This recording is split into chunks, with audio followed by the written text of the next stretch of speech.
look at all the stories in the Bible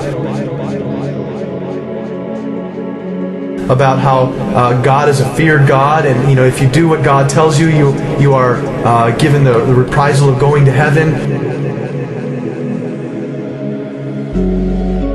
Or if you do wrong, you go to hell,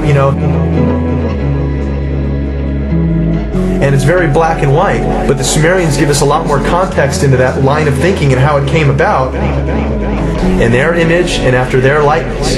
The Anunnaki quoted to the Sumerians as saying, "We have created you in our image and after our likeness."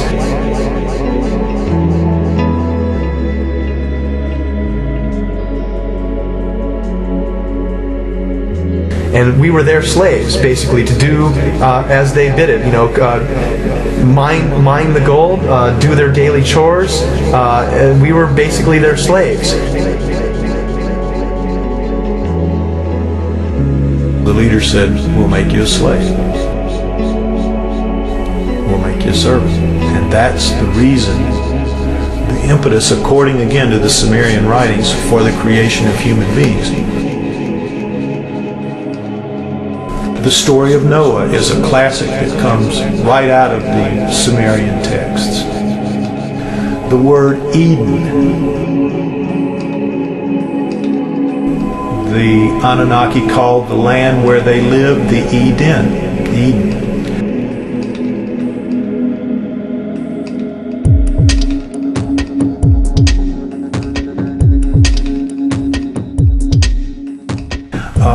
The Adam, they called the worker slave that they created the Adamu, plural.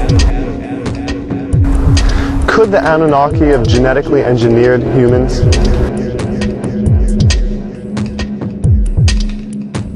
It sounds incredible until we consider that we ourselves genetically engineer the fruit and vegetables we eat every day.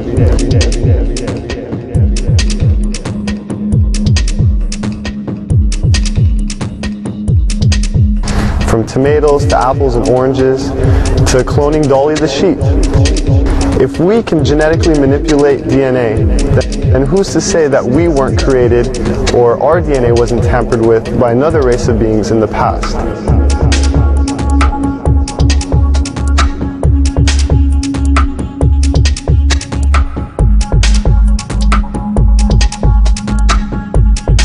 The voice giving instructions is futuristic.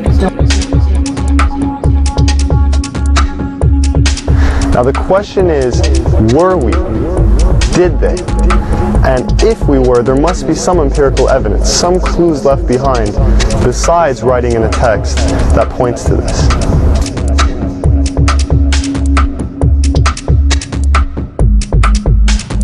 If you look at the human genome, you'll see that it looks very much like a primate genome, except the second and third chromosomes are fused into one. So, what does that solve? It gives you all the chromosomal material of the primate, but it's now only taking up the space in the combining process of 46. Monotheism didn't kick in until the gods, the multiple gods, actually physically left. We still have today for the zodiac, where it's created by the Sumerians. Years ago, where modern-day Iraq is, it's right between the Tigris and Euphrates rivers. It was then known as Mesopotamia, Babylon, but also Sumeria, where the first culture on earth stemmed.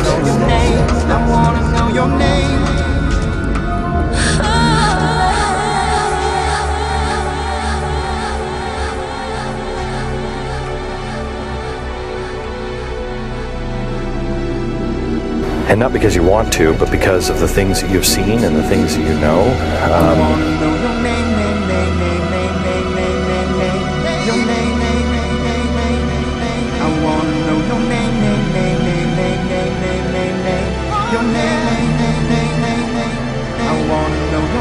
Birth of freedom. government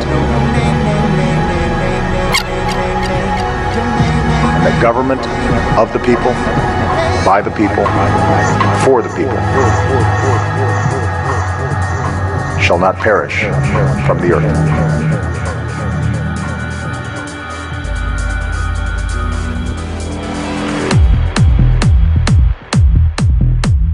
That we here highly resolve these dead shall not have died in vain. That the nation shall have a new birth of freedom.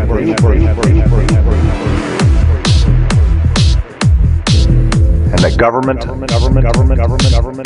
of the people, by the people, for the people, shall not perish from the earth. This nation under God shall have a new birth of freedom. This nation under God shall have a new birth of freedom. This nation under God shall have a new birth of freedom. This nation under God shall have a new birth of freedom. This nation under God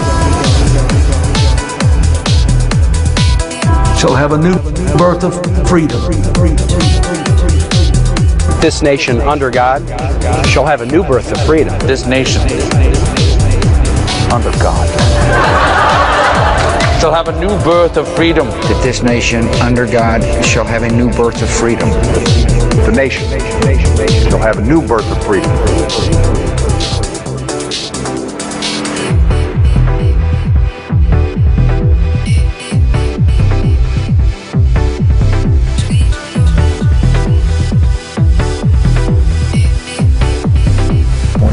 .2 to 3.5 million years ago, and they're finding new ones all the time.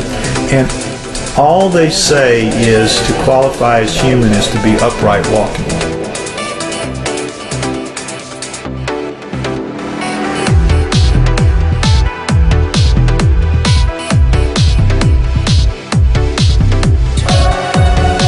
I believe personally that the writings of the Sumerians 4,000 years ago, as chronicled by Zechariah Sitchin in his books, The Earth Chronicles, I believe that is the most logical and reasonable explanation that there is for how we came to be.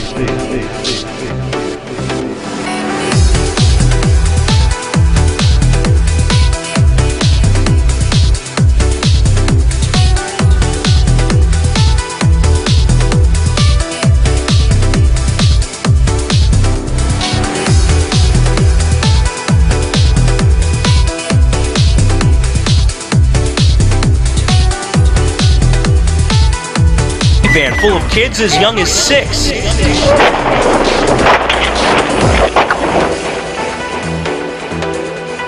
What would you think if police pulled you over and asked for a DNA test?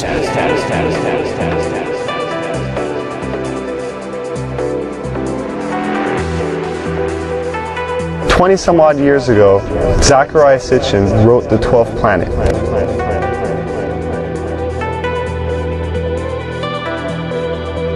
In The 12th Planet, he describes ancient writings and texts by the Sumerians depicting a 3,600-year orbit of Nibiru. But the Sumerians are rarely spoken about in history books. Who were the Sumerians?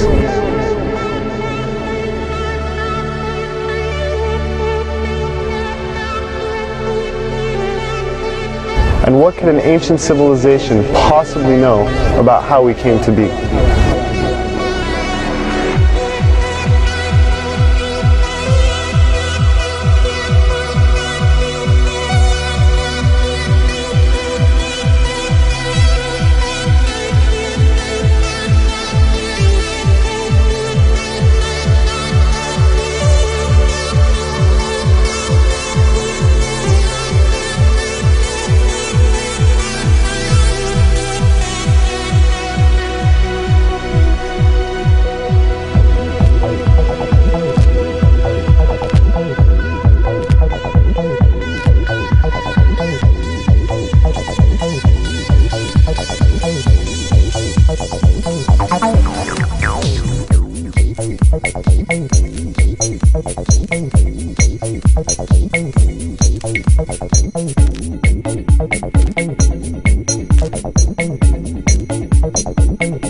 Not the Greeks, not the Romans.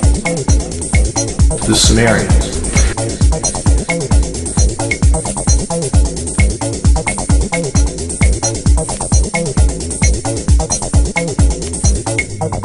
The clash of cultures, the horsemen of the plains, the nomads of the north.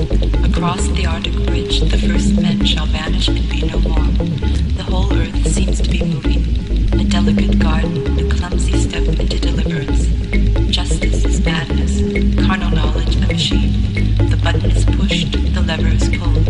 A quantum leap that is no illusion. You can only let yourself go. All of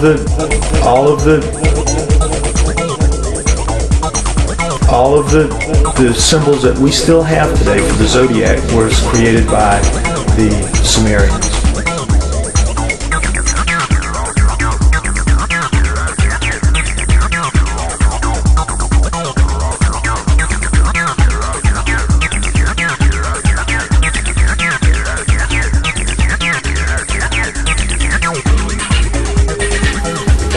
This documentary or others like it are put out there and enough people will see it, it'll at least, that will start a beacon somewhere that will start shining a little bit brighter. And so at some point we're going to see that we have a different history than what we've been given. The proof's there.